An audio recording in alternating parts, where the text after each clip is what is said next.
Assalamualaikum warahmatullahi wabarakatuh. Innal hamdalillah nahmaduhu wa nasta'inuhu wa nastaghfiruh wa na'udzu billahi min syururi anfusina wa sayyiati a'malina. May yahdihillahu fala mudhillalah wa may yudlil fala hadiyalah. Asyhadu an la ilaha illallah wahdahu la syarikalah wa asyhadu anna Muhammadan abduhu wa rasuluh. Amma ba'du. Fa inna ahsanal kalami kalamullah wa khairal huda huda Rasulillah sallallahu alaihi wasallam wa syarrul umur muhdatsatuha wa kullu muhdatsatin bid'ah wa kullu bid'atin dhalalah wa kullu dhalalatin finnar. Ma'asyiral muslimin wal muslimat, para pemerhati roja, semoga Allah Subhanahu wa taala merahmati kita semua. Pertama, kita bersyukur pada Allah Subhanahu wa taala pada kesempatan siang ini kita dapat bertemu kembali masih bersama buku Talbis Iblis.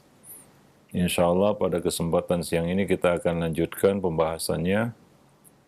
Sebelumnya kita tidak lupa memanjatkan salawat dan salam untuk Nabi kita Muhammad sallallahu alaihi wasallam, untuk keluarga beliau, sahabat-sahabat beliau dan umat beliau sampai hari kemudian. Para pemerhati roja, kaum muslimin dan muslimat, a'azani Allah wa iyyakum jami'an, kita sampai pada talbis iblis terhadap ahli ibadah dalam melakukan amar ma'ruf nahi mungkar. Yaitu talbis iblis di dalam bab amar ma'ruf nahi mungkar. Pelaku amar ma'ruf nahi mungkar ada dua. Yang pertama adalah orang yang berilmu, dan yang kedua adalah orang-orang yang jahil. Ya, Ibnu Jauzi mengatakan di sini, mereka ini yaitu pelaku amar ma'ruf nahi mungkar terbagi menjadi dua kelompok. Kelompok yang berilmu dan kelompok yang jahil. Ya tentunya amar ma'ruf nahi mungkar ini salah satu ibadah yang agung yang Allah perintahkan di dalam Al-Qur'an, kuntum khaira ummatin ukhrijat linnas ta'muruna bil ma'ruf wa tanhauna 'anil munkar wa tu'minuna billah. Itu salah satu sifat umat ini, yaitu mereka menegakkan amar ma'ruf nahi mungkar di tengah-tengah manusia. Akan tetapi tentunya ibadah yang agung ini harus dilakukan dengan cara yang benar, yaitu apa yang kita perintahkan, apa yang kita serukan itu adalah kebenaran. Yang kedua adalah cara, yaitu kita lakukan amar ma'ruf nahi mungkar ini dengan cara yang benar. Jadi yang pertama, materinya ataupun isinya harus benar, ya, karena kalau tidak maka mungkin saja kita justru ya bukan amar ma'ruf nahi mungkar, tapi amar mungkar nahi ma'ruf, yaitu kebalikannya. Ya, apabila dilakukan tanpa ilmu. Yang kedua adalah caranya. Mungkin apa yang kita sampaikan itu benar. Apa yang kita perintahkan itu benar-benar ma'ruf. Dan apa yang kita larang itu benar-benar mungkar. Namun caranya yang keliru dan salah. Nah, sehingga amar ma'ruf nahi mungkar itu tidak menghasilkan kebaikan. Justru menghasilkan keburukan ataupun mudarat yang lebih besar. Maka dalam hal ini iblis ya tidak memberikan celah sedikit pun bagi anak Adam ya untuk menyelewengkannya, mengeluarkannya dari kebenaran hingga di dalam beramar ma'ruf nahi mungkar.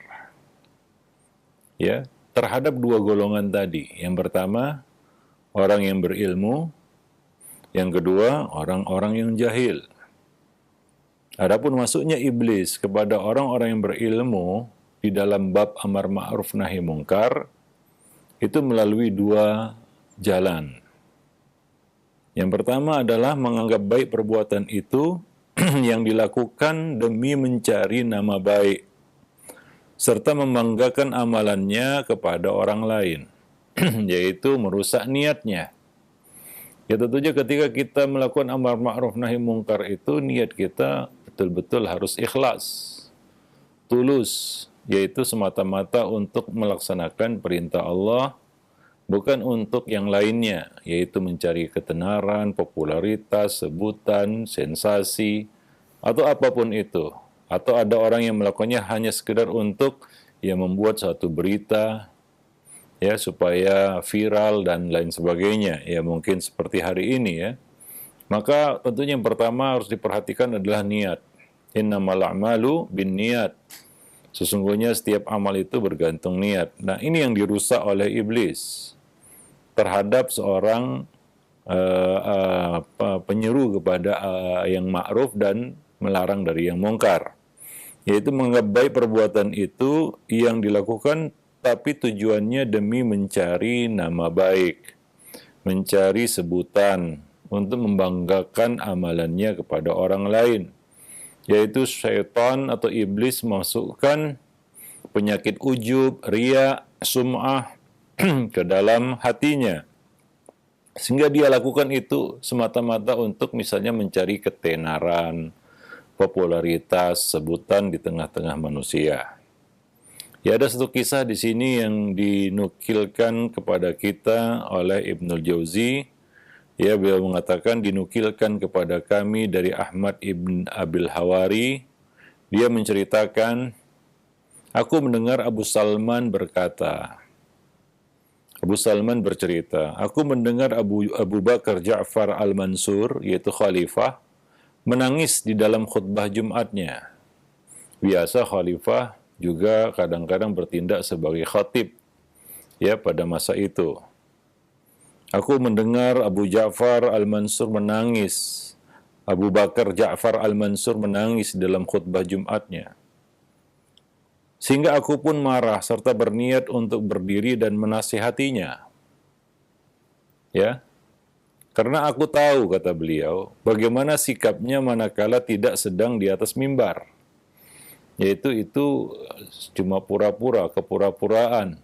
Ya tidak sebenarnya seperti itu. Ya. Nah, jadi Abu Salman ingin menegur Abu Bakar Ja'far al-Mansur di atas mimbar. Namun aku segan berdiri untuk menasihati khalifah. Dan orang-orang yang duduk melihatku dengan cara menatap. Ya, kemudian terlintaslah di dalam benakku pandangan baik atas tindakan itu.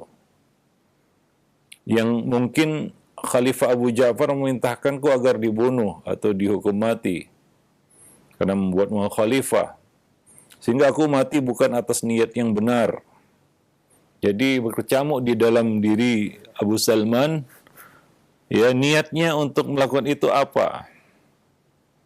Ya, apakah ingin mencari ketenaran yang mungkin berakibat ya hilangnya nyawa karena ia berhadapan dengan khalifah, atau dia lakukan walaupun dia harus kehilangan nyawa, tapi niatnya bukanlah niat yang benar, semata-mata untuk mencari popularitas dan sebutan di tengah-tengah manusia. Pada saat itu salat Jumat tentunya ramai dihadiri oleh kaum muslimin. Nah, maka aku pun duduk dan diam. Jadi Abu Salman di sini menangguhkan niatnya untuk beramar ma'ruf nahi mungkar kepada khalifah saat itu di depan khalayak ramai. Dan memang seperti itulah ya kaidah ataupun metode yang dianjurkan Nabi ketika menasihati penguasa, yaitu jangan di hadapan khalayak ramai, di hadapan umum, tapi hendaklah dengan cara yang lebih rahasia, demi menjaga kehormatan dan marwah pemimpin tersebut. Ya, bukan di atas mimbar atau di tengah-tengah manusia. Ya, yang mungkin itu berakibat buruk bagi dirinya dan bagi orang lain juga. Maka Nabi memerintahkan, berpesan kepada kita agar menasihati penguasa itu empat mata, yaitu secara rahasia. Tidak perlu di hadapan orang banyak. Untuk apa kita melakukan itu di hadapan orang banyak? Ini perlu dipertanyakan niatnya. Apakah niatnya untuk mencari sensasi, untuk membuat berita agar dikenal orang?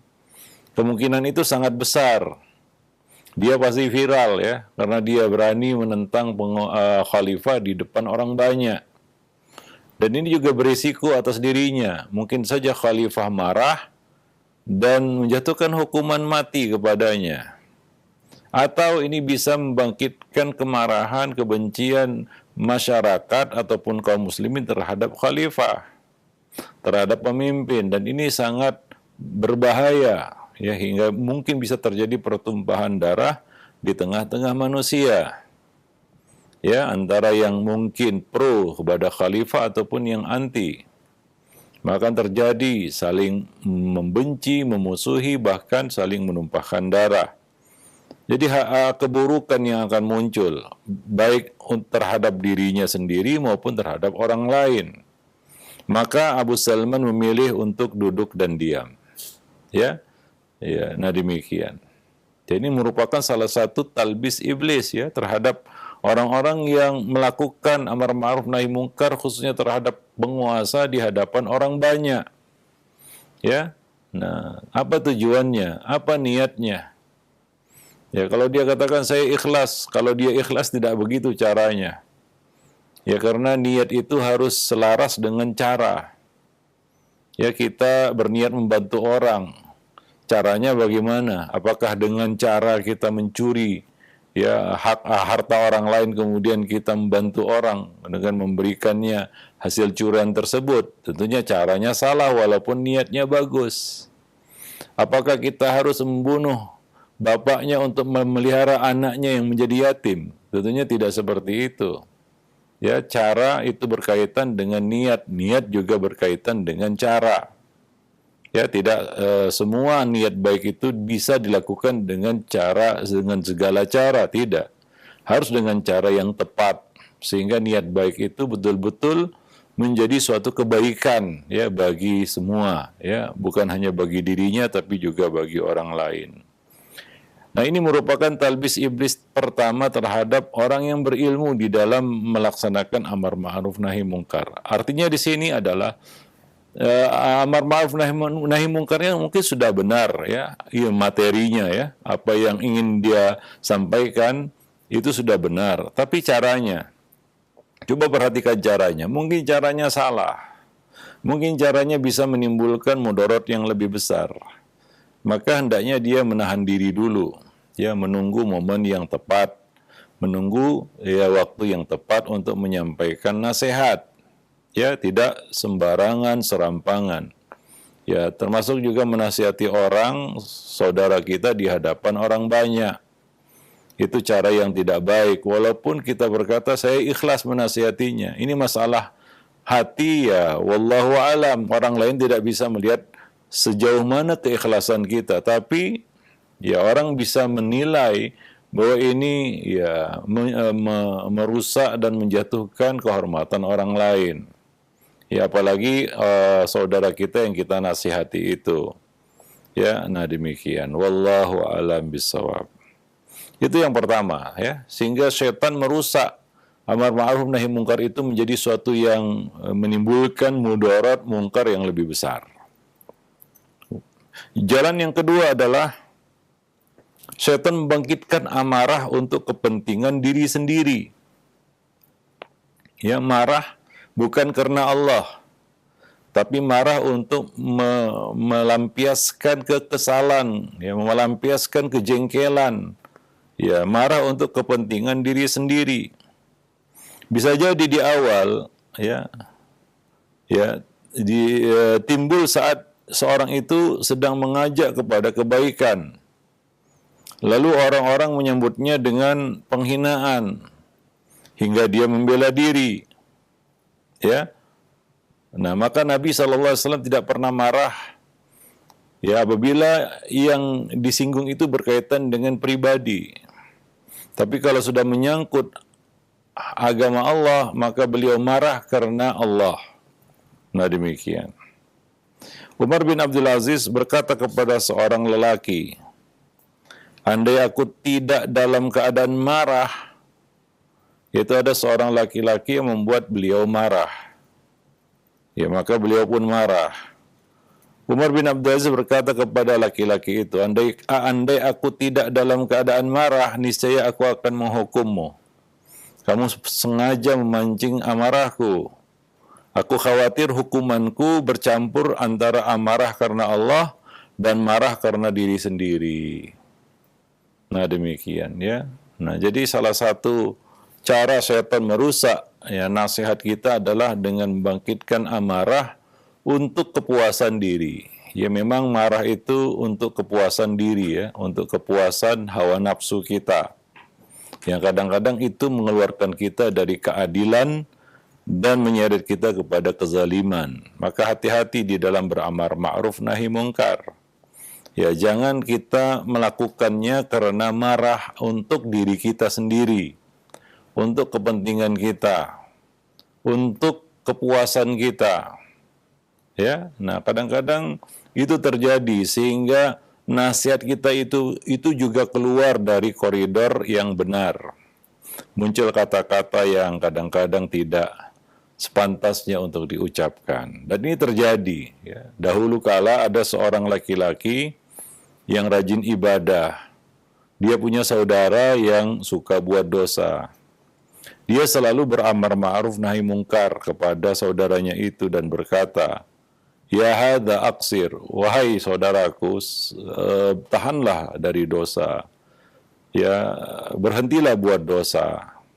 Tapi saudaranya itu tidak mengindahkannya. Dia terus berbuat dosa dan berbuat dosa. Hingga satu ketika si orang ini melihat saudaranya melakukan suatu dosa yang besar. Ya, sepertinya tidak bisa ditolerir. Maka dia kembali menasihati seperti biasa. Ya hadza aqsir, waihak. Celaka kamu, ini dosa besar.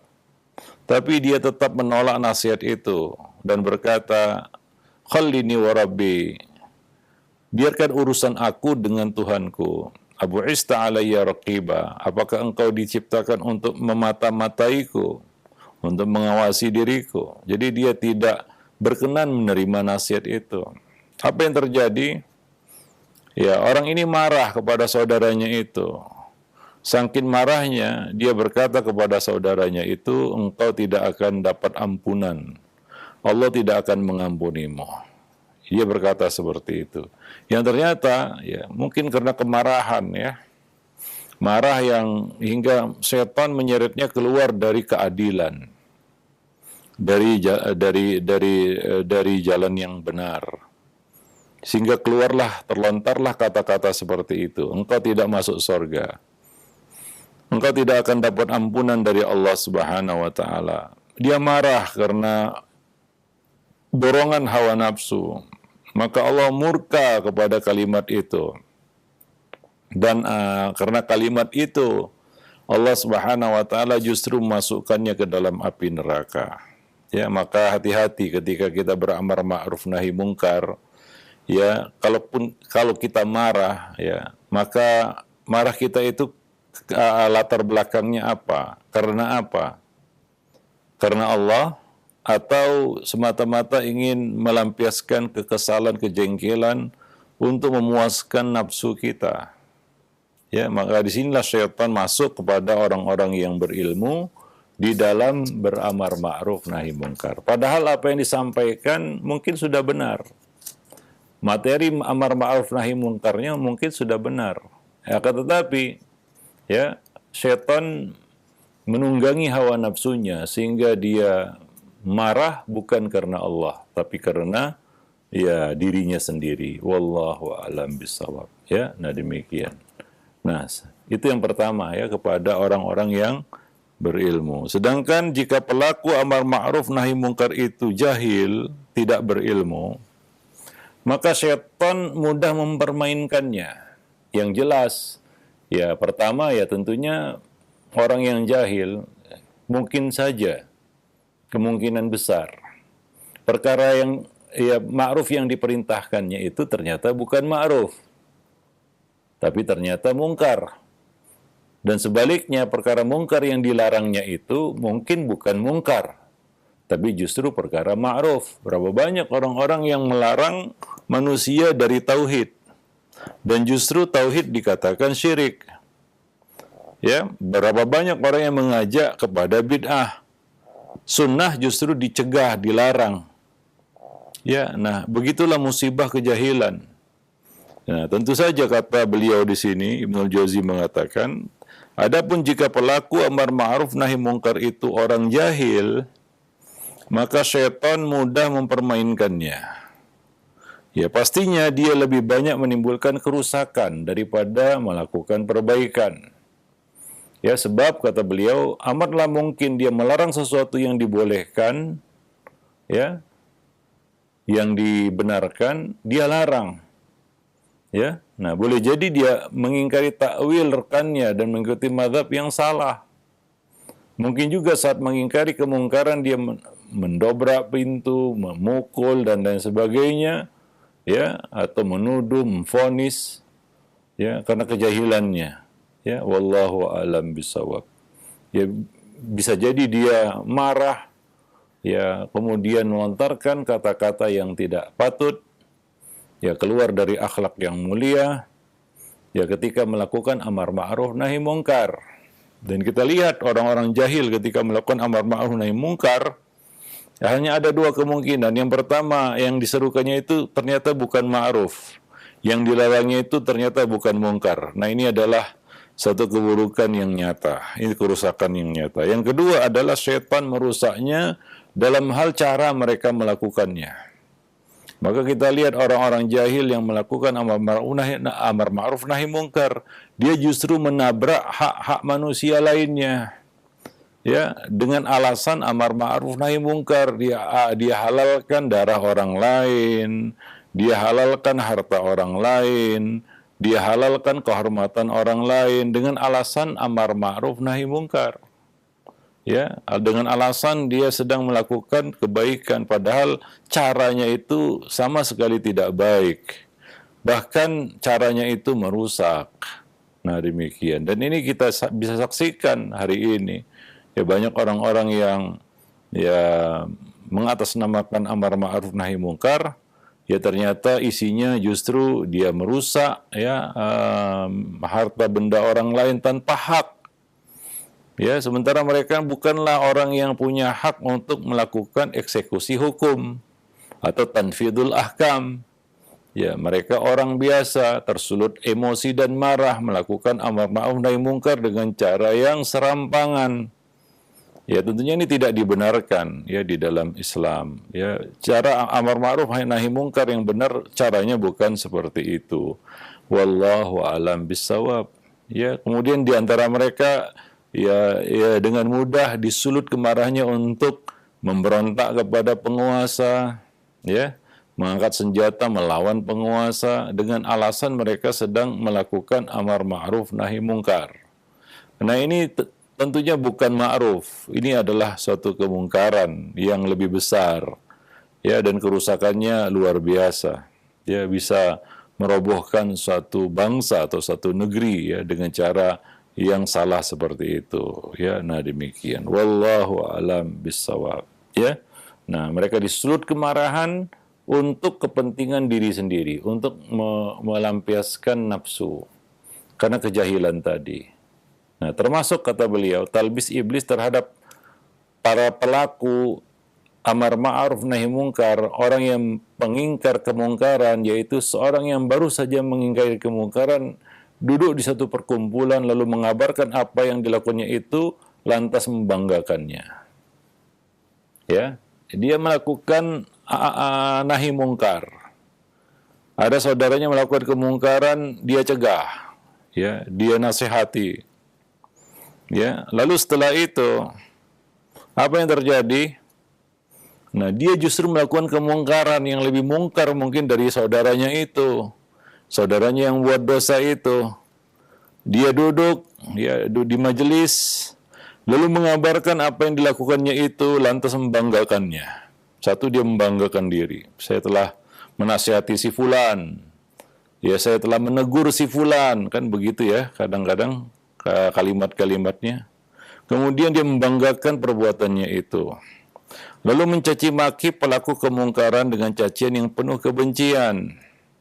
atau merobek kehormatannya. Yang sebenarnya harusnya dia rahasiakan itu. Tidak dia umbar kepada manusia. Ya, taruhlah kita lihat saudara kita melakukan kemungkaran. Ya, lalu kita cegah dia dari mungkar itu. Ya, sudah selesai. Kalau niat kita ikhlas, maka kita akan menjaga privasinya, rahasianya. Ya, tidak kita ceritakan kemana-mana. Tapi apa yang terjadi, coba lihat sebagian orang, mungkin benar ya, apa yang dilakukan oleh saudaranya itu mungkar, dan dia datang mencegahnya. Fulan, jangan buat seperti ini mungkar, ini dilarang Allah dan Rasulnya. Ya, bagus. Ya, tapi coba lihat syaitan, bagaimana pentingnya kita menjaga amal, bukan hanya saat kita beramal, tapi ketika sudah selesai dari amal itu. Ketika kita sudah selesai dari amal itu, datang syaitan membisiki ke telinganya untuk satu, membanggakan apa yang sudah dilakukannya. Maka dia pun kena penyakit ujub. Itu yang pertama. Yang kedua, mungkin dia akan merusak kehormatan saudaranya itu. Jatuhlah dia dalam ghibah. Nah, lalu dia ceritakan, memang benar apa yang dilakukan oleh saudaranya itu. Tapi bukankah ini yang disebut sebagai ghibah, definisi ghibah yang disebutkan Nabi? Zikruka akhaka bima yakrah. Tentunya dia tidak suka juga rahasianya itu, apa yang terjadi itu diceritakan kepada orang-orang sehingga orang lain tahu bahwa dia telah melakukan ini dan itu. Kita yang menasihatinya, mencegah dia dari kemungkaran itu, ya, maka kita harus menjaga kehormatan saudara kita itu. Ya, jangan kita umbar kemana-mana. Nah, ini kadang-kadang yang terjadi adalah ya seolah-olah dia bergembira di atas, ya, kita katakan penderitaan orang lain, ya, ataupun di atas kita katakan musibah orang lain. Saudara kita itu buat dosa, itu musibah, maka angkatlah dia keluar dari musibah itu, dari kemungkaran itu. Lalu setelah itu tutup masalahnya, tutup rahasianya, jaga rahasianya. Ya, jangan kita umbar kepada manusia. Nggak ada yang suka, ya, rahasianya seperti itu diceritakan kepada orang-orang banyak. Nggak ada yang suka tentunya. Maka apa yang terjadi? Dia pun menceritakan, ya, menceritakan apa yang dilakukannya itu kepada orang lain, sehingga orang lain tahu bahwasanya si fulan telah melakukan dosa ini dan ini. Ya, bahwa itu kadang-kadang nggak ada manfaatnya juga. Ya, jelas tidak ada manfaatnya. Atau yang lebih buruk lagi, dia mencaci maki pelaku kemungkaran itu dengan penuh kebencian. Nah, ini kan ada sesuatu, ya, di dalam hatinya, kebenciannya kepada saudaranya yang dia cegah dari kemungkaran. Kalau dia tulus, karena nasihat itu dari kata nasoha, artinya ketulusan, ya, dia akan menjaga kehormatan saudaranya. Nah, ini yang lebih buruk lagi, ya, bukan hanya sekedar dia ceritakan, tapi dia mencaci maki pelaku kemungkaran itu, ya, di hadapan orang. Nah, demikian. Wallahu a'lam bishawab. Ya, nah demikian. Atau melaknatnya, atau memvonisnya dan lain-lain sebagainya, ya. Padahal ya, boleh jadi orang-orang itu sudah bertaubat, ya. Orang yang kita nasihati itu sudah bertaubat dia. Maka jaga privasinya, kehormatannya. Ya, jaga rahasianya. Jangan kita umbar kepada orang banyak, ya. Dan boleh jadi mereka lebih baik daripada kita setelah mereka bertaubat karena menyesali perbuatannya. Ya, sedangkan pengingkar kemungkaran itu malah bersikap sombong. Lalu pembicaraan melebar hingga terbuka aib itu di tengah-tengah kaum muslimin. Ya, nah demikian. Wallahu a'lam bishawab. Padahal menutup aib seorang muslim itu hukumnya wajib. Ya, selagi masih perlu untuk dirahasiakan. Ya, para pemerhati roja kaum muslimin dan muslimat yang dimuliakan Allah. Sehingga dia jatuh dalam kemungkaran yang lebih besar daripada kemungkaran yang dilakukan oleh saudaranya. Ya, nah demikian. Ada sebagian orang ini juga orang jahil juga ya sebenarnya. Itu orang yang suka mencari-cari, memata-matai kesalahan orang lain untuk melakukan nahi mungkar. Untuk melakukan amar ma'ruf nahi mungkar, maka dia pun memata-matai orang lain. Mencari-cari kesalahan orang lain, menunggu kapan si fulan ini tergelincir silap. Niatnya ingin melakukan amar ma'ruf nahi mungkar. Nah, ini tentunya cara yang tidak benar. Seperti yang kita sebutkan tadi. Apakah kita harus membunuh ayah seorang anak untuk menjadikannya yatim, lalu kita memeliharanya sebagai anak yatim? Ini kan cara yang nggak benar ya. Nah, demikian juga sebagian orang ingin melakukan amar ma'ruf nahi mungkar. Lalu caranya gimana? Dia memata-matai saudaranya. Ya, dia selidiki ini apa kerjanya. Ya, atau dia tunggu nih kapan si fulan ini silap. Nah, begitu ya saudaranya itu tergelincir, nggak ada orang yang nggak tergelincir dalam dosa, ya nggak ada orang yang nggak salah. Seorang itu kalau di mata-mata akan ketemu pasti ya kekurangannya ataupun kesalahannya. Nah, ketika sudah ketemu ini kesalahannya, ya saudaranya yang dia mata-matai ini, maka dia pun seorang pahlawan datang ke depan, amar ma'ruf nahi mungkar. Nah, ini kan cara yang nggak benar, ya, cara yang salah. Ini cara yang keji, ya. Dia jatuh dalam kemungkaran yang justru lebih besar daripada mungkin kemungkaran yang dia dapatkan dari saudaranya itu. Karena kemungkaran yang dilakukannya ini adalah memata-matai saudaranya sesama muslim. Nabi mengatakan wala tajassasu. Ya, Allah Subhanahu wa taala mengatakan wala tajassasu. Jangan kalian saling bertajassus, yaitu saling memata-matai satu sama lainnya.